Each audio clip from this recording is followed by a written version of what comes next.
I'm Gary McLeod. And I'm Angie Gore. And we are Team 9. Now, does everyone here have a smartphone?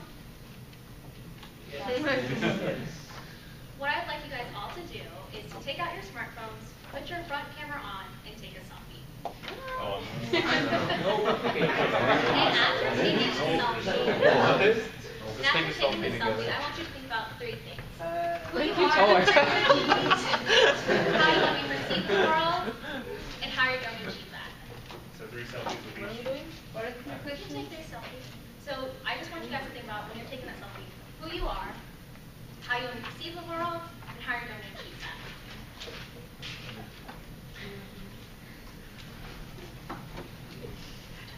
Are you participating, Professor Smallwood? No.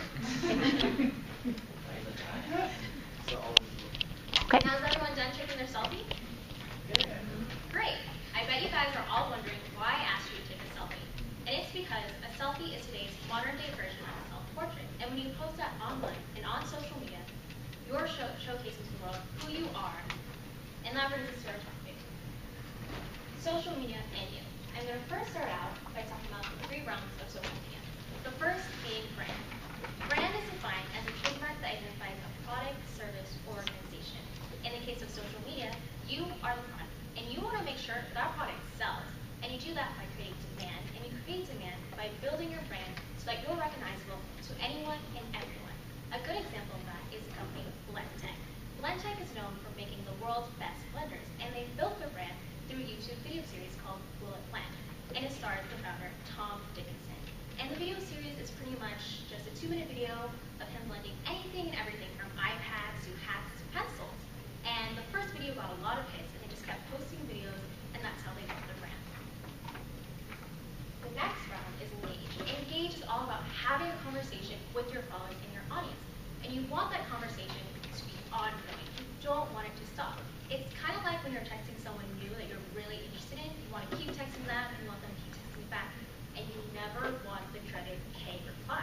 Because that dreaded K reply only means bad things, such as they're bored, they're not interested, or they just don't want to talk to you. And in social media, that translates into losing followers. And you don't want to lose followers. You want to maintain your followers and gain followers. And you do that by having a continued conversation with your followers. You can achieve that by creating content that really resonates with them. And you always need to make sure that you respond to all their questions, comments, and concerns. Ellen Chen, the editor-in-chief of Blend Magazine, does this very well. She has a ton of followers on Instagram, and she always posts product reviews. And her followers constantly ask her questions about these products. And she always makes sure to take time out of her day to answer these questions. The last realm is learn. Learn is all about utilizing social media as a learning tool.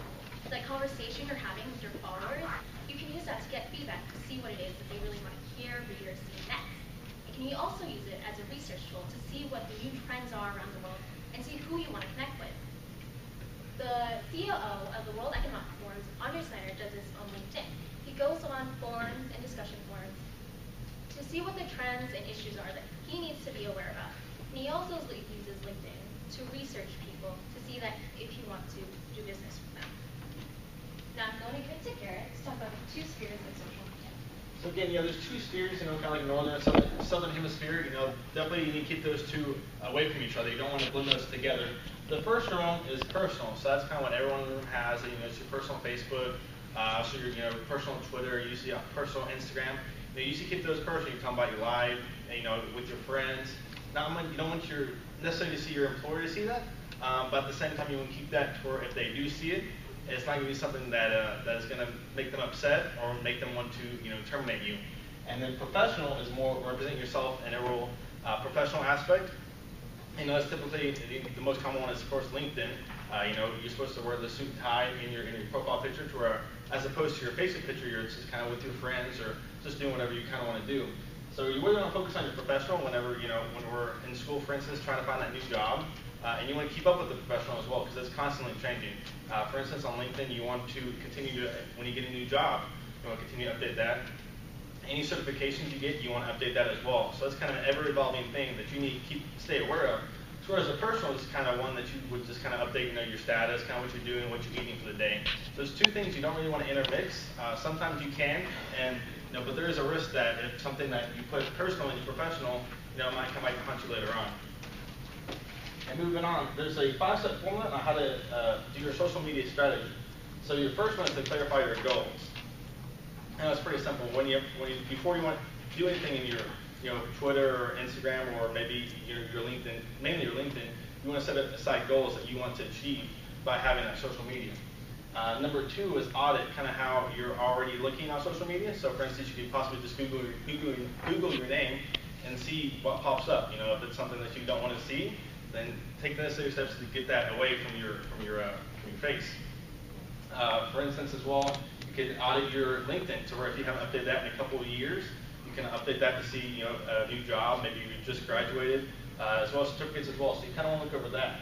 And then from there, you want to go with your content strategy. So that's just kind of putting the things that you've done into motion. For instance, your LinkedIn, putting that job out there, putting the recommendations out there as well. The cool thing on LinkedIn is you can also you can kind of rate people. So for instance, if customer service is one of your skills, you can give someone a customer service skill and hope in return they give one back to you. So it's kind of developing your strategy on how to promote your growth within just social media. And then the fourth one is using analytics. In my class last semester, we used a Hootsuite. I don't know if you're familiar with that. So that's just kind of an analytic social media where you can combine all of them. And it's mainly used for big businesses that have a Twitter and Instagram that are strictly professional. And so you can update statuses on all 3 of those, or 4 of those, how many you have linked to it. And it also gives you analytics on how many people are viewing it, and then how many people, how you can continue to further and grow and get more views on that. And then the 5th one is just a continual update. I've said over and over again to kind of update your LinkedIn as you get a new job or as you get certification. And that's mainly the 5th step, is it's ever changing. You're never really finally done updating your social media strategy. You always have to continue to add whatever jobs, certifications, just as you do it. And moving on to Angie, she's going to be doing the risks. So when we talk about social media, there are some risks involved. And so one of the first questions to ask yourself is how are you planning to manage your social media? And what this means is how are you planning to set boundaries between your personal spaces and professional spaces? Are you planning to add work colleagues to Facebook? And if you do add them to Facebook, you need to be careful about what you post and what pictures you put up. But then you also have to be careful about what your friends put up or tag you in a picture. Remember hearing a story last semester about a guy who had to fire another guy because of a picture that showed up on social media with this guy at a bar with some of the girls that he works with, all holding beers. And the reason he was fired was because the company rule was that you cannot fraternize with subordinates, so they had to let him go. So you have to be careful with that. And then the next risk is about intellectual capital. We hear stories about ideas being stolen, and the laws with this are still very tricky, so think twice about posting anything online, and also even commenting. 75% of the recruiters in America have turned down candidates because they disapproved of what was on their Facebook or blog content. And the third risk is just managing your progress. I know all of us are required to have a LinkedIn, but I don't know how many of us actually go every day, log in, make new connections, and post articles. And so the article suggests that we log in, we keep track of our connections by writing them down, and also writing down any ideas that we do get. And so this brings us to our second article, and our second article is mostly about this traffic number. And it's about the global differences in social media platforms, and different parts of the world rely on different social medias. And this is important because if you do become a CEO of a global company, you would want to use the social media that is more popular in that country to advertise the product. And also, after you graduate, if you don't want to stay in America, you do want to go somewhere else. For example, Dubai. You would want to keep your LinkedIn profile up to date. There's a lot there. Yeah.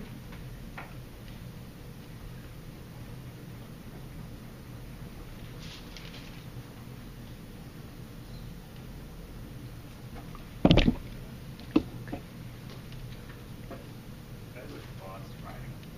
Shit, that hurts.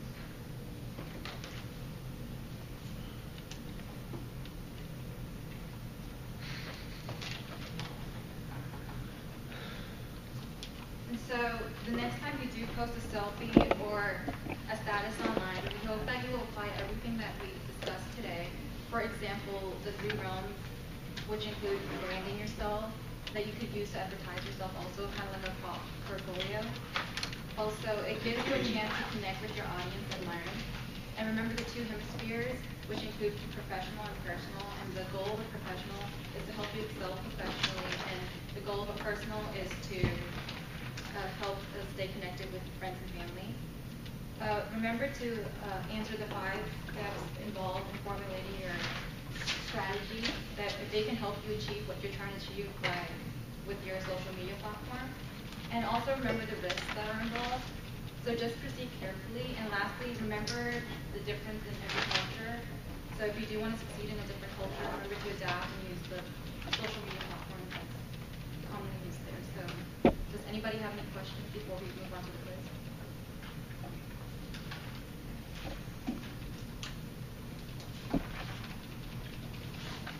Will one of you read the quiz questions? So the first question is, the realms of social media are blank, blank, and blank. The second question is, what are the personal and professional goals of social media? The third question is,